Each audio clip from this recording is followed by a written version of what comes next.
Next lesson है हमारा green chemistry and nano chemistry.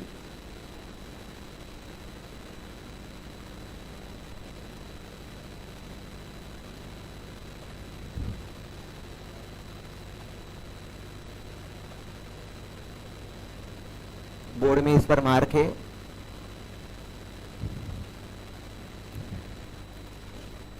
Green chemistry and nano chemistry chemistry के one of the advance field है, ठीक है ना।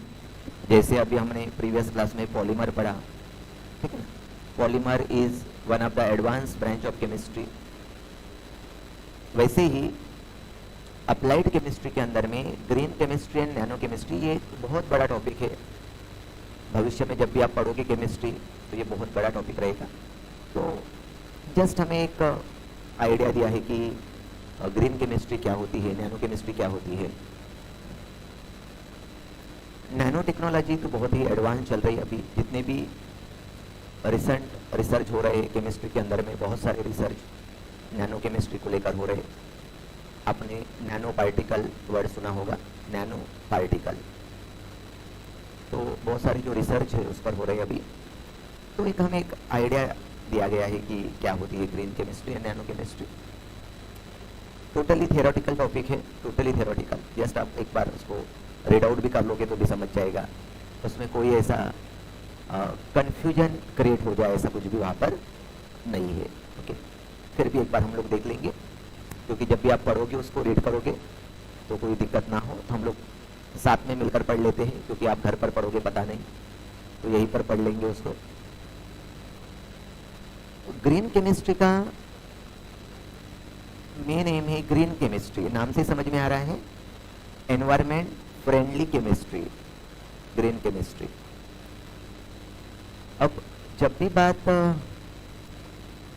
केमिस्ट्री की होती है तो केमिकल आ गए, और केमिकल आ गए तो केमिकल तो हार्मफुल ही होते हैं जनरली। तो केमिकल आ गए मतलब पोल्यूशन तो होगा ही, ठीक है ना। तो केमिस्ट्री यानी पोल्यूशन, ठीक है। तो मेरे हिसाब से तो पोल्यूशन का दूसरा नाम ही केमिस्ट्री होना चाहिए, क्योंकि जितने हम केमिकल लेते हैं, आपकी मेडिकल फील्ड हो, कोई भी इंडस्ट्री, मेरे ख्याल से विदाउट केमिस्ट्री शायद ही ऐसी कोई इंडस्ट्री हो जो विदाउट केमिस्ट्री रन होती हो, शायद ही, ठीक है ना। तो केमिस्ट्री आ रहे, केमिकल आ रहे मतलब पोल्यूशन होगा ही। इसीलिए पोल्यूशन को कम करने के लिए एक नया कंसेप्ट लाया गया है, that is called as the green chemistry. उसको हम लोग एनवायरमेंट फ्रेंडली केमिस्ट्री भी बोल सकते हैं। अब यहाँ पर पोल्यूशन जो होता है केमिस्ट्री के अंदर में, हम लोग उसको स्टॉप नहीं कर सकते, बट समवट उसको कंट्रोल कर सकते हैं। तो यहाँ पर हमें वही बताया गया है कि how to handle a chemistry, मतलब जो भी आप केमिकल का यूज करते हो तो किस तरह के हमें प्रिकॉशंस लेना है, ताकि हम लोग उसको, उस पोल्यूशन की लेवल को कम कर सके, रिड्यूस कैसे किया जाए। तो उसके लिए कुछ हमें टर्म दिया गया है। Paul Anastas is the father of green chemistry. Paul Anastas, जिन्होंने एक 12 रूल बनाए, 12 प्रिंसिपल बनाए। मतलब उनका कहना है कि जब भी आप केमिस्ट्री का यूज करोगे, केमिकल का यूज करोगे, तो वो 12 प्रिंसिपल को गो थ्रू कर लीजिए। उनका कहना है कि अगर आप उस 12 प्रिंसिपल को फॉलो करते हो तो हम लोग केमिस्ट्री से होने वाले पोल्यूशन को कम कर सकते हैं। तो देखते हैं पाल अनस्ता ने कौन से 12 प्रिंसिपल बताए हैं जिसका यूज कर हम लोग केमिस्ट्री से होने वाला जो पोल्यूशन है वो कम करने वाले हैं। ओके, तो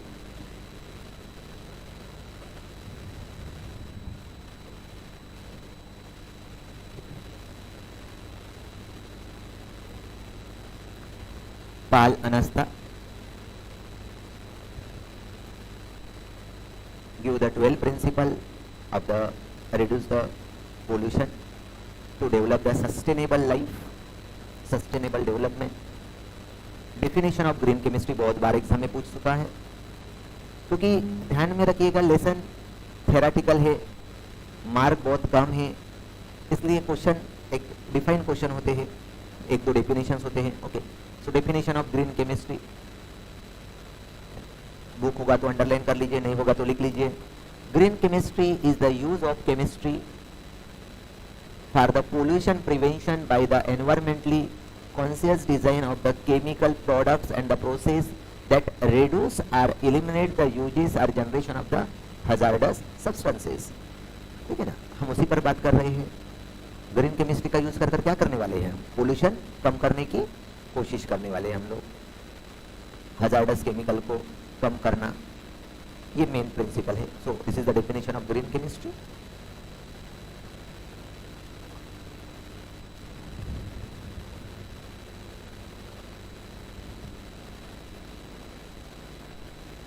hazardous, harmful, hazardous substance, effective substance.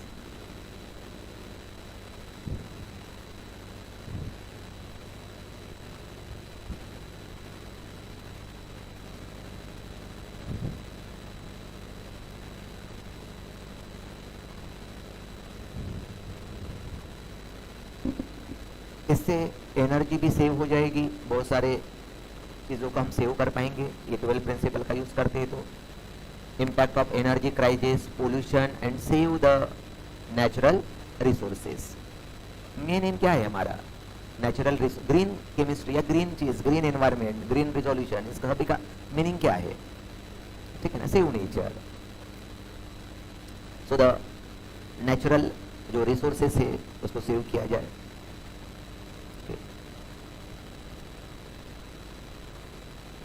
So it needed the implementation of the 12 principle. मैंने पहले ही बताया है, पालनास्ता give the 12 principle for the green chemistry. Sustainable development, chemistry play an important role for the sustainable development. Achieve the development of the adopting the 12 principle. उनका कहना है कि वो 12 principal को अगर हम यूज कर लेते हैं, 12 प्रिंसिपल को यूज करते हैं, तो उससे जो होने वाले जो इफेक्ट है उसको कम कर सकते हैं, रिड्यूस कर सकते हैं. Meet the need without own need. Sustainable development has become continuous.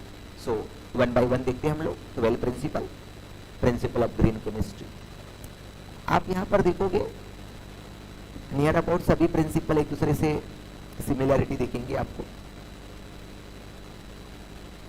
सभी का फाइनल एम रहेगा नेचुरल रिसोर्सेस, पोल्यूशन कम करना है, कैसे कम करना है, ये सबका उसका एम रहेगा. ठीक है, तो हम उनके अकॉर्डिंग ही डिस्कस करते हैं. फर्स्ट प्रिंसिपल है प्रिवेंशन ऑफ वेस्ट और बाई प्रोडक्ट. फर्स्ट प्रिंसिपल है प्रिवेंशन ऑफ वेस्ट और बाई प्रोडक्ट. आपने देखा है जब भी हम कोई रिएक्शन देखते हैं, जब भी हम कोई रिएक्शन देखते हैं तो आपने देखा होगा उस रिएक्शन के अंदर में आपको बाई प्रोडक्ट मिलते हैं. क्या मिलते हैं? हमें बाई प्रोडक्ट्स मिलते हैं. ठीक है, मान लीजिए अगर हम कोई भी एक रिएक्शन, कोई भी आप रिएक्शन ले लीजिए, कोई भी एक रिएक्शन लेते हैं,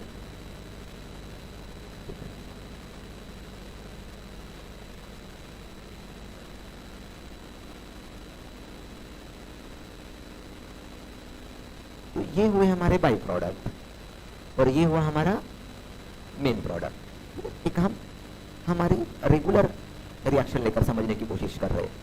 ठीक है, तो सभी को पता है जब भी रिएक्शन कैरिड आउट होती है तो एक हमारा मेन प्रोडक्ट होता है जो हमें चाहिए, और उसके बाद जो निकलते हैं वो क्या होते हैं? बाई प्रोडक्ट होते हैं. तो पहला प्रिंसिपल क्या कहता है? आपको इस तरह से देखना है कि ये जो वेस्ट है या बाई प्रोडक्ट है वो एक तो ना निकले या कम निकले, क्योंकि मैक्सिमम पोल्यूशन बाई प्रोडक्ट की वजह से होता है. क्योंकि आप ये तो यूटिलाइज कर लोगे लेकिन इसको तो थ्रो आउट कर दोगे ना, इसका तो यूज़ कर लोगे, लेकिन इसको क्या करोगे आप, थ्रो आउट कर दोगे। तो जो बाई प्रोडक्ट थ्रो आउट होगा वो तो पोल्यूशन क्रिएट करेगा ना। तो उसका कहना है कि जो मैक्सिमम पोल्यूशन है वो मैक्सिमम पोल्यूशन हमारे बाई प्रोडक्ट की वजह से होते हैं, क्योंकि बाई प्रोडक्ट जितने ज़्यादा निकलेंगे पोल्यूशन उतना ज़्यादा होगा। इसलिए हमें ये देखना है कि how to reduce the by product. जब हम कोई भी रिएक्शन कैरी आउट करते हैं तो उसमें बाई प्रोडक्ट हमें क्या करना है, रिड्यूस करना है। तो ये पहला प्रिंसिपल है। So prevention of the waste rather than the cleaning up and the treating waste after had been to created. तो ये पहला है। जैसे मैं यहाँ पर एक एग्जांपल दिया, वहाँ पर उन्होंने उसको बोलते हैं zero waste technology. By product नहीं निकलना, मतलब बाई प्रोडक्ट मतलब क्या है, वेस्ट है मान लीजिए। तो उस टेक्निक को क्या कहते हैं हम लोग, जीरो वेस्ट टेक्नोलॉजी कहते हैं, जहाँ पर बाई प्रोडक्ट ना निकले, ठीक है ना। तो प्रोड्यूस, तो इस तरह से ये एक इलस्ट्रेशन एग्जांपल बताया गया, अब ये भी यूज कर सकते हैं। तो फर्स्ट प्रिंसिपल ध्यान में आ गया है। पहला प्रिंसिपल क्या है, वेस्ट जो है एक तो ना निकले, निकलता है तो कम कम निकले, जिससे पोल्यूशन कम हो जाएगा।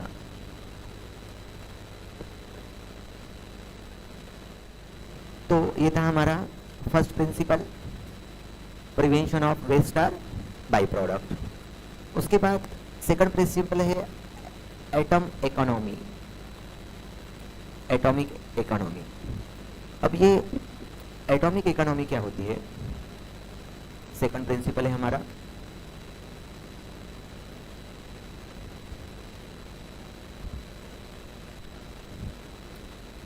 Atomic economy. अब मान लीजिए जैसे यहाँ पर जो उन्होंने एक एग्जांपल दिया होगा वही लेते हैं हम लोग,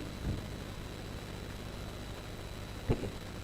तो कोई एक रिएक्शन कैरिड आउट हो रही है, तो रिएक्शन में क्या होता है, एक होता है हमारा रिएक्टेंट, उसके अंदर में हम ऐड करते हैं reagent and give the product, give the product, ठीक है। तो यहाँ पर उन्होंने लिया है 1 2 3 4 butyl alcohol, butyl alcohol react with the NaBr with H2SO4, give the butyl bromide, और ये बाई प्रोडक्ट। अब यहाँ पर अगर हम लोग रिएक्टेंट की अगर बात करते हैं और प्रोडक्ट की बात करते हैं, तो ये जो है ये हमारा प्रोडक्ट है जो मिला है, और ये हमारा क्या है, रिएक्टेंट है, ओके। तो हम क्या करेंगे, उसके एटॉमिक मास को कैलकुलेट करेंगे, किसके, रिएक्टेंट के एंड प्रोडक्ट के, ठीक है। तो यहाँ पर जो हमारा प्रोडक्ट मिला है उसका जो मास है वो कितना बन रहा है, 137। जो प्रोडक्ट मिला है उसका मास कितना है, वो बदल भी सकता है, कोई जनरल भी एग्जांपल ले सकते हैं, जरूरी नहीं हमें वही लेना है, ठीक है ना। हम अदर वाला कोई भी हमारा रेगुलर एग्जांपल उसमें अप्लाई कर सकते हैं। उसके मास को हमें ऐड करना है, रिएक्टेंट का मास एंड प्रोडक्ट का मास। तो यहाँ पर जो प्रोडक्ट है वो कितना मिल रहा है, 137, और जो रिएक्टेंट है वो कितना है, 275। तो अब हम इसको, मतलब मान लीजिए टोटल मार्क है 100 हमारे, और कितना मिले हमें, ठीक है ना। तो उसके परसेंट निकालना है, परसेंट निकालना है तो टोटल मार्क है 275, मतलब वो आपके टोटल आपने लिया है। ऑप्टेन कितना हुआ है, 137, परसेंट में कन्वर्ट करना है तो इनटू 100, परसेंट में कन्वर्ट करना है तो 100। अब मान लीजिए हमारा 100 मार्क का पेपर है, मुझे 65 मिले, मतलब 65% मिले, तो वेस्ट कितना हुआ, जो ना मिले वो कितना हुआ, 35, ठीक है। सेम वैसा ही ये हमारा प्रोडक्ट है, इतना मिला, टोटल इतना था, तो परसेंट इसको अगर हम कैलकुलेट करते तो कितना आएगा, 49.81%।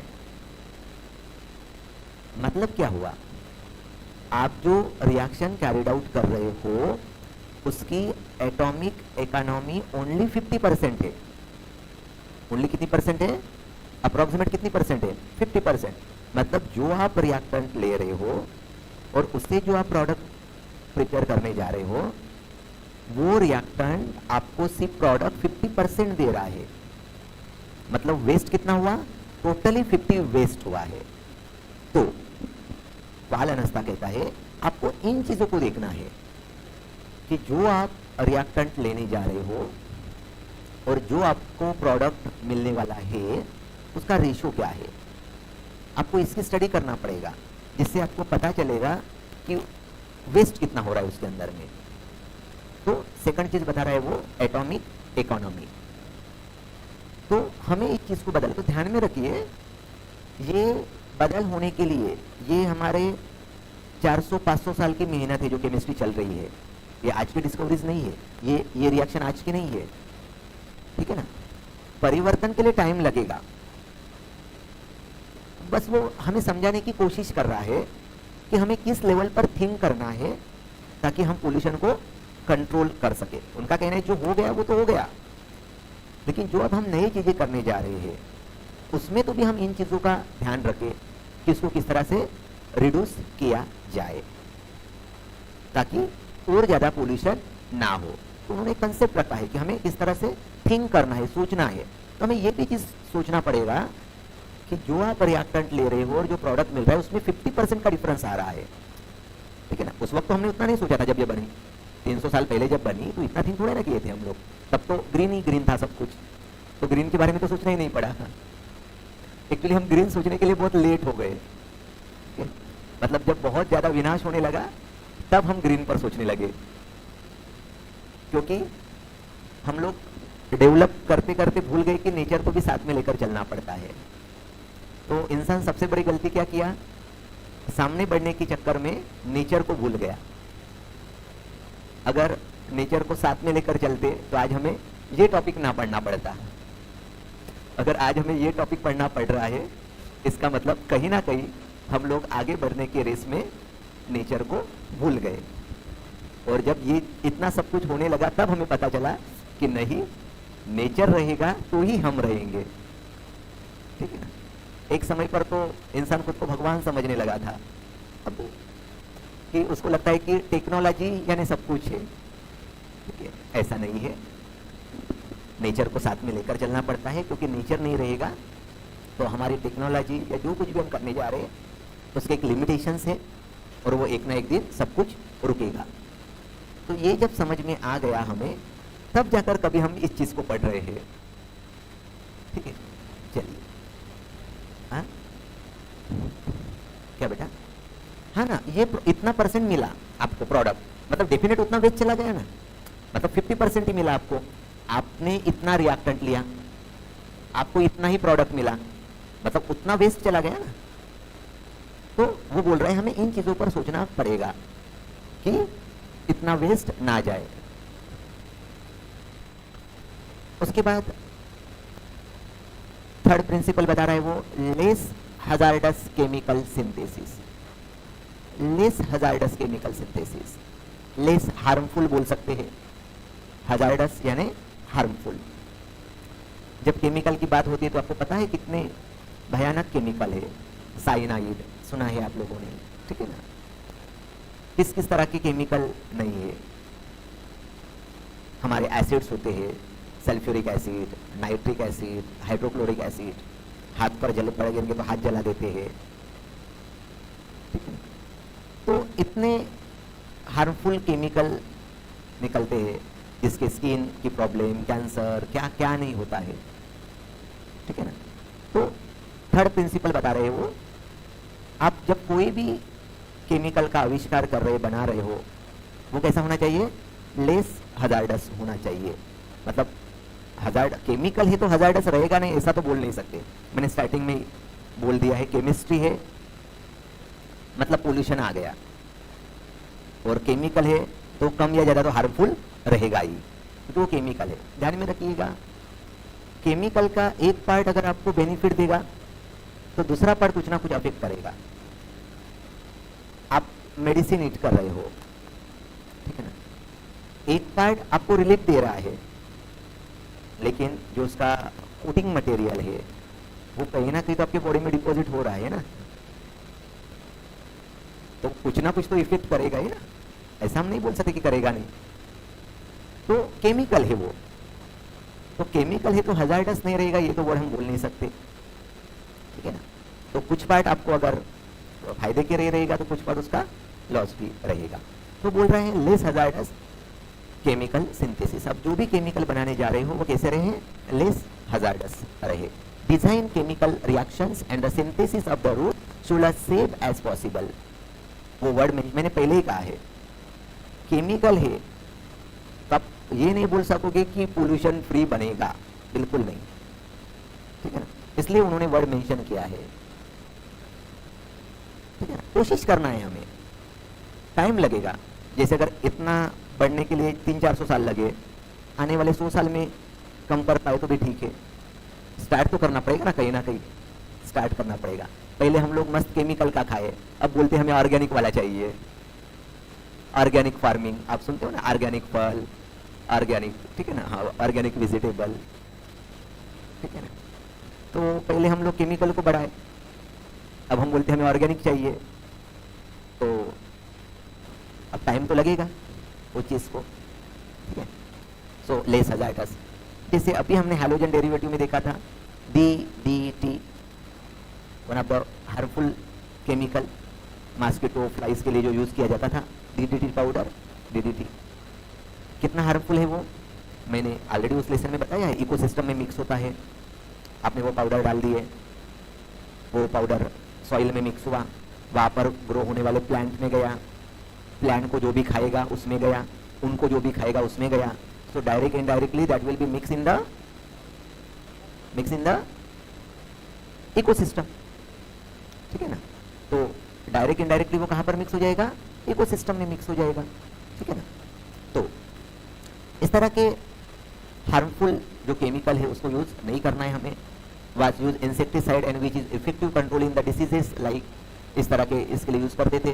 सो it was realise that the DDT as harmful to the living thing. अब हम उसको रिप्लेस करने की कोशिश कर रहे हैं, क्योंकि जब हमें पता चल गया है वो यूजफुल तो है था, बट जब हमें उसके अब इफेक्ट पता चल गए तो अब तो हमें कंट्रोल करना चाहिए ना। तो हम उसको कंट्रोल नाउअडे बेंजीन हेक्साक्लोराइड, उसके जगह पर हम ये यूज करते हैं, is use as a insecticide. One of the gamma isomer of BHC called gamexin or the lindane. तो इस तरह के जो चीज़ें हैं बेंजीन हेक्साक्लोराइड हम लोग यूज करते हैं इंस्टेड ऑफ DDT, ठीक है। तो लेस, तो इस तरह के हजार्डस केमिकल हमें नहीं बनाना है, ठीक है ना। इस तरह के जो हजार्डस केमिकल फॉर्म होते हैं हमें प्रिपेयर अब नहीं करना है। जो बन चुकी है उसको तो हम रिप्लेस करने की कोशिश कर रहे हैं, आप मत बनाइए आप, ऐसा वो बोल रहा है, क्योंकि हम कंट्रोल करने की थिंक कर रहे हैं। नहीं है उतना हार्मफुल, हाथ देखो यार, केमिकल तो रहेगा ही ना, लेकिन उतने लेवल का नहीं है। जिस तरह इकोसिस्टम में मिक्स होगा सब आपके इंटेस्टाइन इधर उधर पर, उतना हार्मफुल नहीं है वो। हार्मफुल तो रहेगा ही, इसलिए वो वहां पर यूज कर रहा है, लेस वर्ड यूज कर रहा है वो, लेस हजार्डस। उसके बाद फोर्थ प्रिंसिपल है हमारा, 12 प्रिंसिपल देखो सभी एक जैसे ही रहेंगे, ध्यान में रखिए, मैंने पहले ही क्लियर किया है। Designing safer chemicals, safer chemical, safe chemical, अब यो लेस हजार्डस, सेफ केमिकल, ठीक है, safe chemical is quite similar to the previous one. मैंने पहले ही कहा है कि बिल्कुल सेम रहेगा। Less hazardous, safer chemical use करना है, सेफ केमिकल यूज करना है to develop the product that the less toxic which is required as a less toxic raw material. Less toxic raw material लीजिए जिससे पोल्यूशन कम हो जाए, ज़्यादा हार्मफुल ना रहे। जो केमिकल इंडस्ट्री में जो वर्कर काम करते हैं उनको ज़्यादा टॉक्सिक केमिकल का यूज ना करना पड़े, सेफर केमिकल का यूज करना है हमें।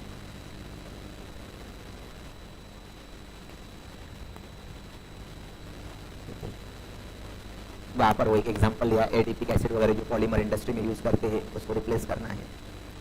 उसके बाद नेक्स्ट प्रिंसिपल बता रहा है, use safer solvent and the auxiliaries. Safer solvent, solvent जो आप लेने जा रहे हो किसी भी रिएक्शन को कैरिड आउट करने के लिए, आप जो सॉल्वेंट लेते हो वो सेपर रहे, उसमें लगने वाले जो भी बाई सिस्टम होता है उसको ऑक्सिलरीज कहते हैं। Shaper solvent available for the given step of reaction minimize the total amount of solvent and the auxiliaries substances used to make the large percentage of the total waste created। मतलब वो क्या कह रहे हैं आपको, जब आप कोई सॉल्वेंट ले रहे हैं, ऑक्सिलरीज ले रहे हैं, अनदर सब्सटेंसेस ले रहे हैं, ठीक है ना, तो वो आपको सेफ लेना है, बहुत ज़्यादा हार्मफुल वाले नहीं लेना है, बहुत ज़्यादा हार्मफुल यूज हमें नहीं करना है। जैसे यहाँ पर उन्होंने एक एग्जाम्पल बताया है, behind this principle use a green solvent. अच्छा, वो बोल रहा है कि सॉल्वेंट ही ग्रीन यूज करो, ग्रीन सॉल्वेंट यूज करो जो ज़्यादा इफेक्टिव ना रहे, जो सॉल्वेंट आप यूज करने जा रहे हैं वो ज़्यादा इफेक्टिव ना रहे, ग्रीन सॉल्वेंट यूज करना है आपको। CO2 is a place as a volatile halogen organic solvent, for example solvent of the chemical that dissolve solute to form the solution, solute and solvent to make a solution, ठीक है ना। इस तरह से जैसे कोई भी हम लोग सॉल्यूशन बनाते हैं तो क्या करते हैं हम लोग, solute plus solvent to make a solution. CO2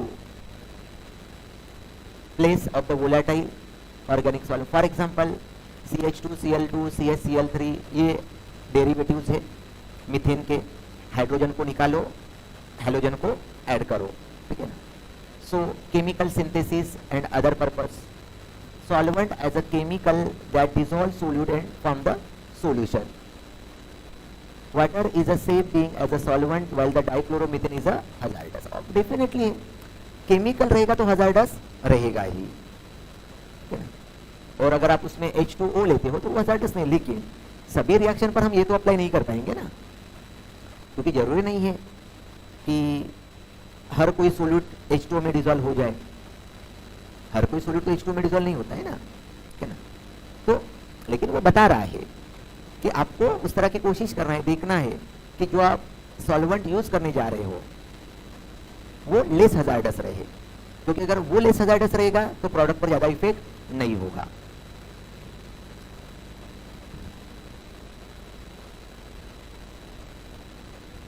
next principle है design for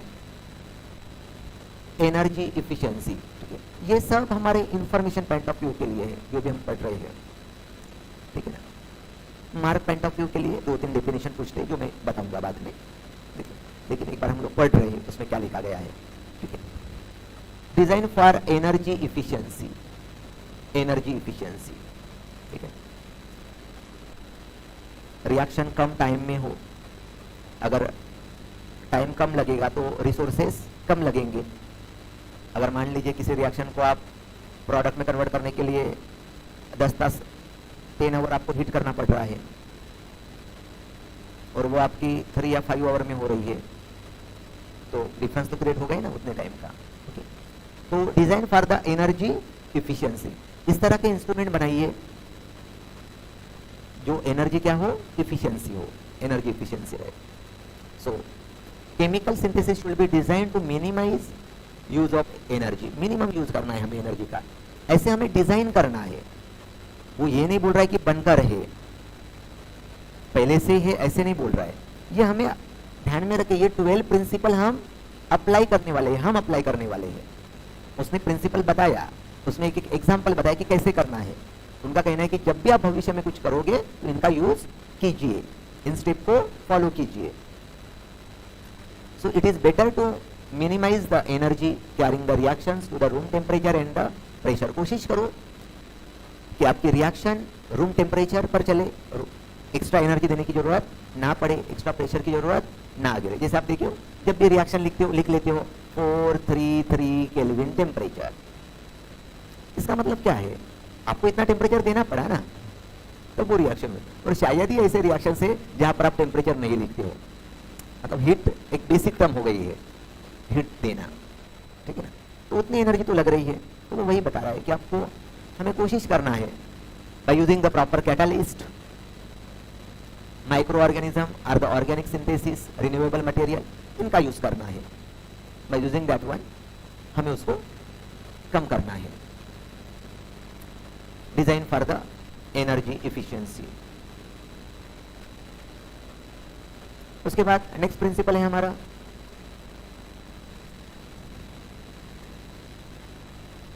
use of renewable feedstock. Renewable sources का यूज करना है हमें। The perspective of the principle largely toward the petrochemical के बारे में बोल रहा है वो। रिन्यूएबल रिसोर्सेस का यूज करो। अभी जैसे हम देख रहे क्या सोलर एनर्जी का यूज करो, रिन्यूएबल सोर्सेस, पेट्रोल डीजल का कम यूज करो।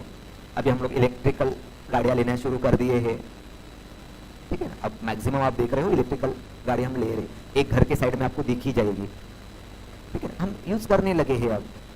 और ऊपर से वो बोल रहा है कि अभी सोलर एनर्जी भी बढ़ी है, पहले बहुत कम था, आप देख रहे हैं अभी सोलर एनर्जी का भी हम लोग यूटिलाइज करते हैं। गवर्नमेंट उसके लिए जो भी सुविधा होती है अपने तरफ से प्रोवाइडेड कर रहा है। तो रिन्यूएबल फीडस्टॉक का यूज करो। रिन्यूएबल फीडस्टॉक का यूज करोगे तो नेचुरल सोर्सेस जो है, जो ज़्यादा केमिकल सिंथेसिस करना पड़ता है वो नहीं करना पड़ेगा। पेट्रोकेमिकल कम यूज करोगे तो पोल्यूशन कम यूज होगा, ठीक है ना। अभी आप लोग इलेक्ट्रिकल गाड़ियाँ चलाने लगे हो तो पोल्यूशन कम होने लगा है थोड़ा सा। ऐसे छोटे छोटे स्मॉल स्टेप बढ़ते जाएंगे। So use chemical which are made from the renewable plant based rather than other. अभी हम लोग इथेनॉल का यूज करने लगे। आपको पता है आपकी गाड़ी में इथेनॉल यूज करते हो। इथेनॉल प्लांट से जो पत्ते वगैरह है उससे एक्सट्रैक्ट किया जा रहा है, ठीक है ना। प्लांट से इथेनॉल को एक्सट्रैक्ट किया जा रहा है और उस इथेनॉल पर आपकी जो पेट्रोल, अभी आपने देखा होगा E20 इंजन आए हैं। E20 20% of the ethanol mix with the petrol. मतलब आप पूरा पेट्रोल अब यूज नहीं कर रहे, उसमें क्या ऐड किया जा रहा है, इथेनॉल। और आपका जो इंजन है उसी के अकॉर्डिंग बनाया जा रहा है कि वो उसको एडाप्ट कर ले। तो इसका मतलब क्या है, हम एक स्टेप तो सामने जा रहे हैं कि पेट्रोल को कम करना है। एक्चुअली पेट्रोल को कम करना है मतलब क्या, पोल्यूशन को कम करना है, ठीक है ना। धीरे धीरे इथेनॉल पर टोटली चलने वाली बाइक आ जाएंगे कुछ 1-2-3 साल के अंदर में। ऑलरेडी टेस्टिंग हो चुके हैं, ठीक है ना। हाइड्रोजन पर चलने वाले, इथेनॉल पर चलने वाले कंप्लीटली आ जाएंगे, क्योंकि जिस तरह से टेक्नोलॉजी बढ़ रही है, बच्चे बहुत एडवांस निकल रहे हैं आजकल, बहुत पढ़ाई करते हैं बच्चे। नहीं सही में बहुत एडवांस बच्चे बन रहे हैं, रोज नई टेक्नोलॉजी, रोज कुछ नया कर रहे हैं, ठीक है ना। तो जिस तरह से टेक्नोलॉजी डेवलप हो रही है तो आने वाले 3-4 साल के अंदर में ये कंप्लीटली चेंज हो जाएगा, 100% पर आ जाएगा। ऑलरेडी टेस्टिंग तो सक्सेसफुली हो ही गए हैं, तो वो आ ही जाएंगे।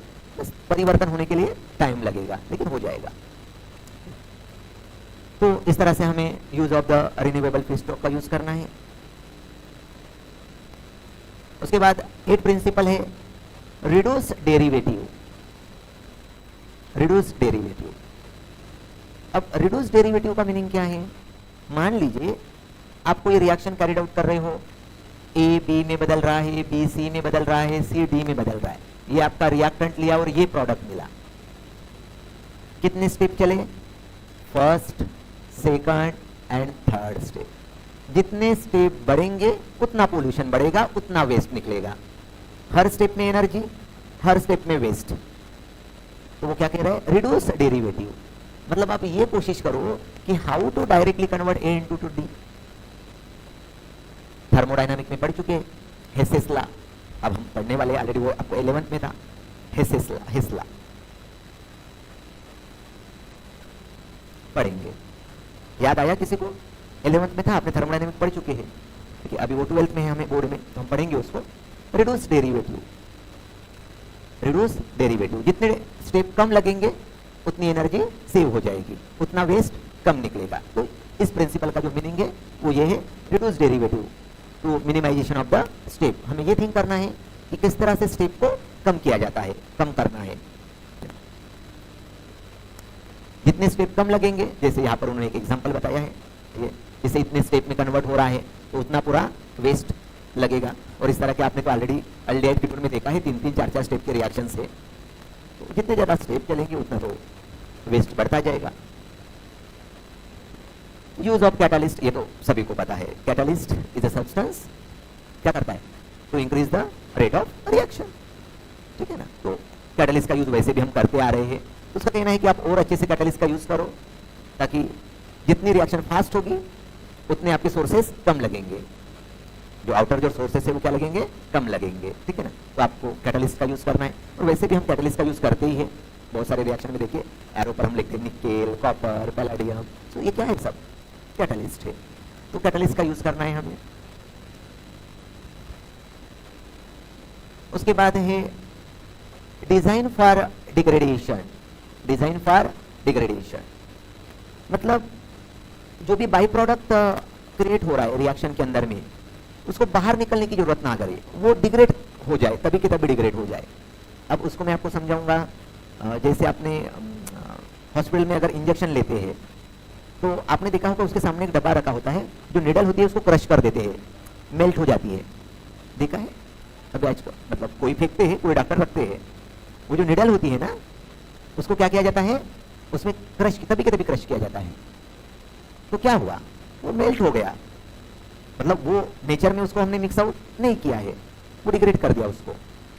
सेकेंडरी हमारे घर में जो भी वेस्ट निकलता है वो महानगर पालिका वाले बोलते हैं अलग अलग दो, ठीक है ना, अलग अलग दीजिए, क्यों बोलते हैं, डिग्रेडेशन करना है। जो भी आपका गीला कचरा जो होता है कंपोस्ट किया जाता है उसका। अगर आप मेट्रो सिटियों में जाओगे ना तो जो बड़े बड़े बिल्डिंग्स होते हैं, फ्लैट्स, अपार्टमेंट स्कीम होते हैं, उसके यहाँ पर तो मशीन्स लगे हैं, जो भी घर का जितना भी वेस्ट है गीला उसमें डाल दीजिए, वो कंपोस्ट बना देता है।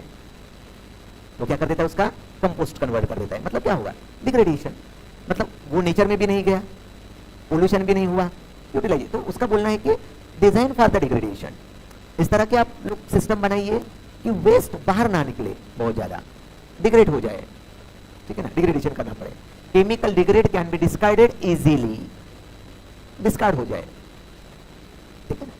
अभी आपको पता होगा ये जो हमारे चिमनी होते हैं उससे जो धुआं वगैरह निकलता है, उसको उस धुएं को कूल कर कर और उसको रिसाइकलिंग किया जा रहा है, ठीक है ना।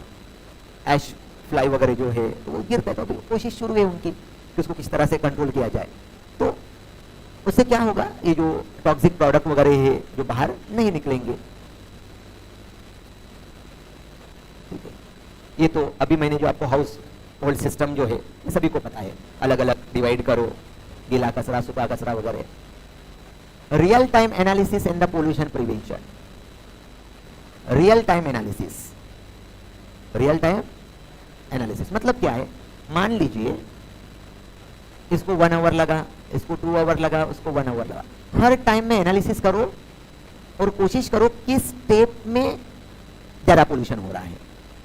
रियल टाइम, मान लीजिए आपने सिस्टम शुरू कर दिया, आपको पता है 5 आवर के बाद रिएक्टेंट टू प्रोडक्ट कन्वर्ट होने वाला है, 5 आवर के बाद आप बिंदास बैठ गए, 5 घंटे के बाद आपको प्रोडक्ट मिलने वाला है, तो उससे क्या होगा, आपको जो भी मिलेगा पोल्यूशन वो फाइनली मिलेगा। लेकिन वो बोलता है कि आप उसको एनालिसिस करो कि किस स्टेप में वो पोल्यूशन ज्यादा क्रिएट कर रहा है और उसको कैसे कंट्रोल किया जाए। So that you have to analysis that reactions. तो उसको हम क्या कहते हैं, real time analysis pollution prevention. Real time analysis कर कर आप पोल्यूशन को क्या कर सकते हैं, प्रिवेंट कर सकते हैं, प्रिवेंशन करना है। एंड द लास्ट प्रिंसिपल है safe chemical for the accidental prevention. Already starting में बोल चुके, less hazardous chemical, sulphuric acid, nitric acid, इस तरह के केमिकल को यूज नहीं करना है हमें। तो ये थे 12 principle given by the Paul Anastas. चलिए एक बार रिकॉल करते हैं, बोलिए पहला principle, first principle prevention of waste. Second principle, third principle, fourth, fifth, six, 7,